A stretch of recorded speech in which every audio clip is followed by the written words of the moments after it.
सवाल की जवाब की तरफ आऊं। आज जो इस हाउस में हंगामा बर्पा किया गया, उन्होंने लिया ना पॉइंट ऑफ ऑर्डर, मैंने तो नहीं लिया। आप स्पीकर को एड्रेस करें, आप मेहरबानी करें। इस तरह नहीं चलेगा हाउस जिस तरह आप लोग चाहते हैं। मैं जनाब डिप्टी स्पीकर पहले जवाब दूंगा, उसके बाद सवाल का जवाब दूंगा। ऐसे नहीं होगा कि एक शख्स यहां से फर्दे वाहिद उठे और पूरे हाउस को डिक्टेट करे कि हाउस किस तरह चलना है। इस तरह हाउस नहीं चलेगा। जनाब स्पीकर, नो क्रॉस टॉक। जनाब स्पीकर, उठा रहा है जो फितने मेरी जमीनों में, उठा रहा है जो फितने मेरी जमीनों में, वो सांप हमने ही पाला है आस्तीनों में, वो सांप हमने ही पाला है आस्तीनों में। कहीं से जहर का तरियाक ढूंढना होगा, कहीं से जहर का तरियाक ढूंढना होगा जो फैलता ही चला जा रहा है सीनों में। कसूरवार समझता नहीं कोई खुद को, कसूरवार समझता नहीं कोई खुद को, छिड़ी हुई है लड़ाई मुनाफिकीनों में। जनाब डिप्टी स्पीकर, आज जहां पे बहुत प्रचार किया गया, बहुत तकरीर की गई ऑनरेबल लीडर ऑफ ऑपोजिशन की तरफ से, ये जो डेथ टोल है अलेजिडली, ये डेथ टोल है या कोई पंखा है जो चल रहा है जिसमें कभी 1600 बंदे मर जाते हैं, कभी 1200 मर जाते हैं, कभी 400 मर जाते हैं, कभी 200 मर जाते हैं, आज मौसूफ 13 पे आके टिके हैं। तो मैं ये आपको बताना चाहता हूं कि क्या इनके झूठ को मान लिया जाए कि आपस में बदस्तों गिरेबान हैं, एक दूसरे के गिरेबान पकड़े हुए हैं। गौहर अली खान का गिरेबान अलीमा खान ने पकड़ा कि तुमने 12 अमवात क्यों कही, तुम 1200 पे क्यों नहीं आए। गजा फलस्तीन के इमेजेस को सोशल मीडिया पे फैलाते हैं, सड़क को लाल लथपथ दिखाते हैं खून में। मुल्क से बाहर बैठे इनके नुमाइंदे जो पैसे लेते हैं गैर मुल्की एजेंटों से, वो पूरी दुनिया में घूम रहे हैं कि जी पाकिस्तान में मैसेकर हो गया, इस्लामाबाद मैसेकर। मिसिंग पर्संस का प्रचार करते हैं। मुझे बताएं, इन्होंने कोई दरखास्त दी है मिसिंग पर्संस के हवाले से किसी मिनिस्ट्री को, इंटीरियर को या लॉ को? क्या आजम नजीर तारड़ साहब ने अभी जो एक ओवरऑल हाई कोर्ट की डायरेक्शन पे मिसिंग पर्संस पे मीटिंग की, एक भी नाम उमर अयूब साहब ने लिया? उमर अयूब साहब किस सिस्टम के बेनिफिशियरी हैं, किस दादे के पोते हैं कि रोज खड़े होकर यहां पे मुनाफकत करते हैं, किरदार कुशी करते हैं, इदारों की बात करते हैं? शर्म आनी चाहिए। जिस इदारे ने उमर अयूब को इस काबिल किया कि वो हाउस में खड़ा होकर तकरीर कर सके, उसी इदारे को बात करता है। इसको शर्म नहीं आती, इसको कोई हया नहीं है, इसको पता नहीं है मैं किस इदारे की बात कर रहा हूं। जनाब स्पीकर, आज जो केपी के हालात हैं, आज जो केपी के हालात हैं, मुझे बताइए कुरम में लाशें क्यों गिरी? कुरम का अमन किसने खराब किया? ये इस्लामाबाद पे धावा बोल रहे थे जब कुरम में लाशें बिछी थी। इनके दौर में ये तो झूठा मुनाफकत पे मबनी बयानियां है जिसके जवाब में कभी लाशों का नंबर 1200 कभी 12 है। क्या साहिवाल में जिन बच्चों के सामने उनके वालिदैन को गोलियां मारी गई थी बानी चेयरमैन पीटीआई के दौर में, उनको ताजियत करने के लिए 8 क्लब रोड लाहौर में बुलाया गया। वजीर आला सेक्रेटेरिएट में दुआ की गई उन बच्चों से जिनके वालिदैन के सीनों में गोलियां मार के उन्होंने उनको शहीद किया था। क्या आज तक टीएलपी से हमारा सियासी इख्तिलाफ सही, जो टीएलपी के लोगों पर लाहौर में सरेआम गोलियां चलाई गई, उनके 25 बंदों को मारा गया, क्या इन्होंने कभी उस पर बात की? क्या मुल्तान के कासिम बाग के जलसे में भगदड़ मचने से जो 25 लोग इनके अपने शहीद हुए, बानी चेयरमैन पीटीआई तकरीर फरमा रहे थे और सामने लाशें पड़ी थी, क्या उनसे ताजियत की? आज इनको लाशें नजर आ रही है, मैसेकर नजर आ रहा है। बैठे हैं कासिम गिलानी साहब, पूछिए आप इनसे, क्या मुल्तान में भगदड़ मचने से लाशें नहीं गिरी थी? ये बात करते हैं यहां पे आके।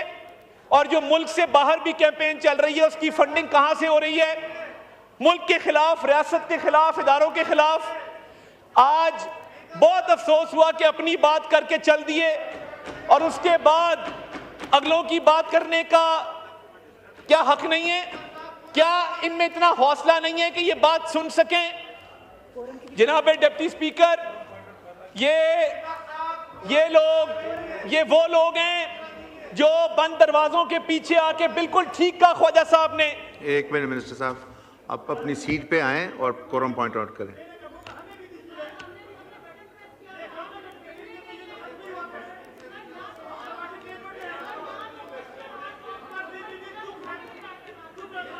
जी माइक खोलें अफरीदी साहब का।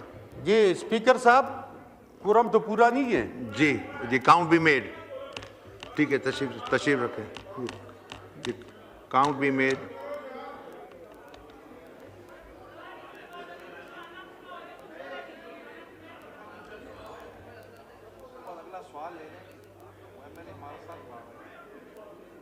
किसने?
जी house is in order.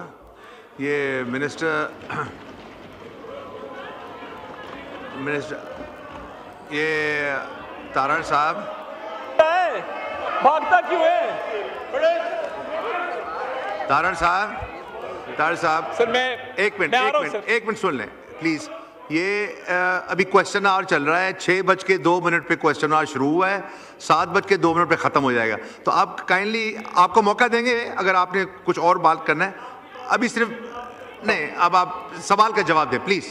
Please, बहुत सारे सवालात रहते हैं ऑनरेबल मेंबर्स के। सिर्फ मैं ऊ पे करना चाहता हूं, अगर आप इजाजत देंगे। नहीं, आप I will move to next question then please. जी ये माइक खोलें। वॉकआउट कर जाऊंगा सर, आप माइक बंद कर दें, मैं वॉकआउट कर जाऊंगा सर। सर बात यह है कि आज यहां से ऊ किया गया, काश 9 मई को ऊ किया होता और शहीदों की यादगारों को मस्मार ना किया होता। काश 26 नवंबर को भी सवाल का जवाब देना। होता। तार साहब आप इतने सीनियर, देखें ये माइक खोलें। आखिरी बात जनाबे डिप्टी स्पीकर, जापान में जो जिन लोगों ने ऊ किया था वो काम भी साथ कर रहे थे। खाली ऊ से काम नहीं बनता, साथ काम भी करना पड़ता है। ऑनरेबल शैला रजा साहिबा ने जो सवाल किया, देखिए अभी फिलहाल पेमरा के पास जो एग्जिस्टिंग लॉ के तहत और रेगुलेशंस के तहत जो इख्तियार है उसके तहत नोटिस जारी किए जाते हैं, मगर प्री सेंसरशिप का कोई सिस्टम राइज नहीं है मुल्क के अंदर, और ना ही सेंसरशिप के हवाले से कोई हिदायत जारी की जाती है कि क्या कंटेंट ऑन एयर जाना है, क्या नहीं जाना। ये बात दुरुस्त है कि तमाम चैनल्स के लाइसेंसेस और उनकी रिन्यूअल ये पेमरा के पास है, मगर कंटेंट के हवाले से, पब्लिक सर्विस मैसेजिंग के हवाले से उनको एक जनरल गाइडलाइन इशू की जाती है। सेंसरशिप के हवाले से फिलहाल कोई ऐसी ना किसी पे कोई सेंसरशिप लगाई गई है, ना किसी को पाबंद किया गया है। वक्तन फवक्तन चैनल्स को ये ज़रूर कहा जाता है कि जो कोड ऑफ कॉन्डक्ट है उसके साथ अडियर करें और कोई ऐसी चीज जो मुल्क की सेफ्टी के साथ प्रेजुडिशियल हो या it causes prejudice to the system of the country उसको ना चलाया जाए, मगर कोई इस पे तादीबी कार्रवाई फिलहाल नहीं की गई। जी बहुत शुक्रिया। जी नेक्स्ट क्वेश्चन मिस्टर अब्दुल